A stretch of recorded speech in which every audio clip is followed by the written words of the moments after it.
One of the biggest questions San Francisco had this offseason is how they're planning to replace Charvarius Ward. It doesn't appear he's going to return as he has a lot of trauma in the Bay Area. So recently, they claimed Trey Tomlinson, who's actually the nephew of the Hall of Fame running back LT.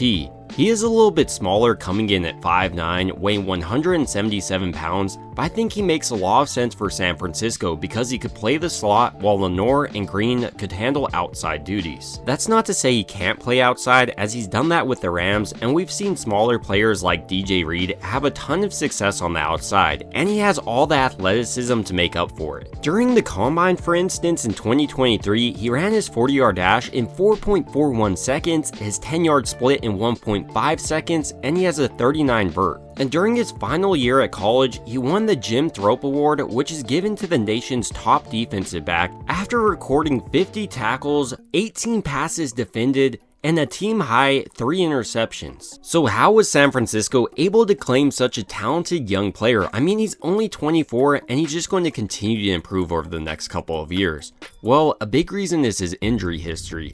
Last year during August, the Rams actually put him on IR with an undisclosed injury. So they were trying to sneak him maybe onto the practice squad through waivers. In a similar way, San Francisco was trying to sneak DJ Reed onto their practice squad a couple of years back. The Seahawks snagged him, and he went out and balled out. He honestly was one of their better corners that season. So to see if Trey Tomlinson Hodges could follow a similar trajectory, I'm going to examine his career up to this point, starting out with his most recent film from the NFL. Initially, we will be examining him in the running game because honestly, this is where I was most concerned about him. He's only 5'9" and 177 pounds, but he definitely can hold his own here. A thing that really stands out about this aspect of his game is how quickly he can identify running plays. On this toss, for instance, he quickly triggers, gets around this wide receiver, and then brings the back down in the open field for no gain. As we watch this one more time, if Tomlinson doesn't trigger right now, this wide receiver is going to block him out of this play, and it's potentially going to be a massive run for the Texans. Another important part about corners play in the run game is their ability to set the edge. If they don't do this, it's going to be long runs all day long on your defense. They need to funnel the running back towards the teeth of the defense. And on this jet sweep, not only is Tomlinson able to identify it, but he does a great job of taking on this block. He keeps one arm free, so if he does bounce outside, he's able to make the tackle, but ultimately the wide receiver does decide to cut it back and gets tackled almost immediately by the Rams defense. So even though Trey didn't register a stat on this play, I would say this tackle goes in part to him. The most surprising part about Trey's running game though is how solid he is as a tackler. And I'm not just saying he's making ankle tackles, but he's actually blowing up some of these players, like here where he just decimates this Chargers running back with this brutal hit. And look how he's feeling. It's almost like a linebacker. I mean, this is just textbook stuff. He takes his read step, sees the gap and running back in the hole, so he meets him there. This is great for San Francisco's defense because they expect their corners to be aggressive. When you look at Robert Saleh's philosophy, for instance, it's playing with your hair on fire and going a million miles an hour. And when you look at their other starting corners in Renardo Green and Deommodore Lenoir, they both can lay out brutal hits on whoever they go against. I love watching them, and I think Trey shows off a similar level of aggression.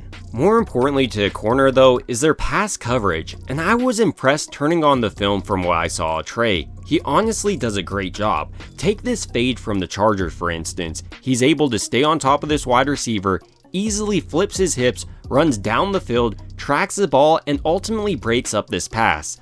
I don't know how you could have done it better on this play. And this isn't just something that showed up once on his tape, but he consistently broke up passes deep down the field. A big reason for this is because he consistently got his eyes on the quarterback. Here, for instance, this entire time he was reading this wide receiver's route and where the quarterback was trying to go, ultimately forcing the incompletion.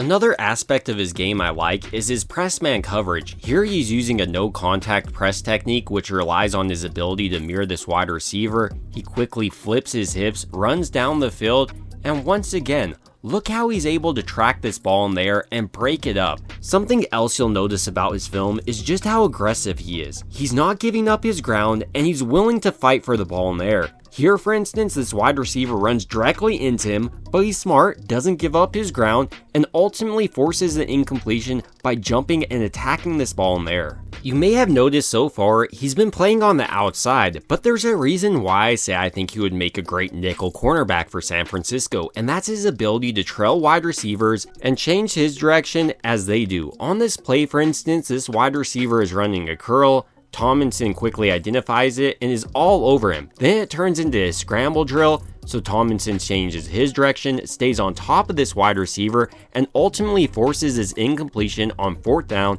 causing the turnover on downs. But when a wide receiver does catch on Tomlinson or around him, I think he does a great job of coming up and making the tackle. On this drag route from the Cardinals, for instance, Trey is able to quickly identify it despite playing off coverage, triggers on it, and then makes the open field tackle. This is a type of play I love seeing out of a young player because it shows what's possible. Imagine him in year 3, year 4. He's just going to continue to grow. And this may also be a move by Brant Boyer to pick up a quality special teams player. He's great as a gunner on punt, for instance, and you can also put him on kickoff.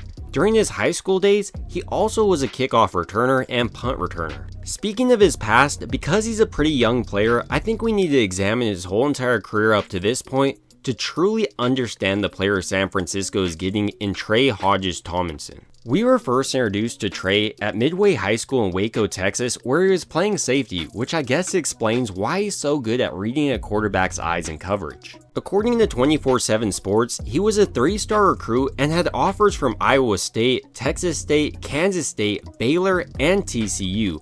Ultimately, he did decide to enroll at TCU. As a freshman in 2019, he transferred over to the cornerback position and played in 12 games and had 8 tackles. As a sophomore in 2020, he took over, started in all 10 games, recording 26 tackles, and in 2021, he had 41 tackles, 2 interceptions, and a touchdown. His best year by far, though, came in 2022 when he won the Jim Thrope Award as the nation's top defensive back. He also picked up first-team honors along the way, recorded 18 passes defense, and 3 interceptions. So he decided to enter the 2023 NFL Draft, and at the Combine, like I was mentioning earlier, he ran his 40-yard dash in 4.41 seconds, his 10-yard split in 1.5 seconds, and he put up a vert of 39 inches. As far as scouts went, they loved his game. He was extremely aggressive, not just in pass coverage, but coming up and making tackles on running backs. He really was all over the field during his time at TCU. The questions they had were first, obviously about his size. He's an extremely small defensive back. But the next was the penalties he drew. Because he's so aggressive, often he would hold on to wide receivers or get there too soon. In part due to these reasons, Trey fell to the Rams, where they picked him in round 6, pick 5 of the 2023 NFL Draft. And for the last 2 years, he's been with the Rams. And San Francisco just signed him yesterday off waivers. That's the benefit of being a team that had a poor record. You get to claim someone off waivers earlier. So I think the next question is, what can we realistically expect out of Trey Tomlinson headed into this 2025 season? First, I wouldn't be surprised to see him starting on special teams, and he should be competing for that starting cornerback job. With Charvarius Ward out, San Francisco is going to have to find something out, and Trey Tomlinson may be the solution. But I'd like to hear your thoughts down below. Would you like to see him start this year, or would you prefer them to pick up a free agent like DJ Reed who should be available, or go through the draft? It would also mean a ton to me if you could like and subscribe, and as always, I hope you guys have a great rest of your day.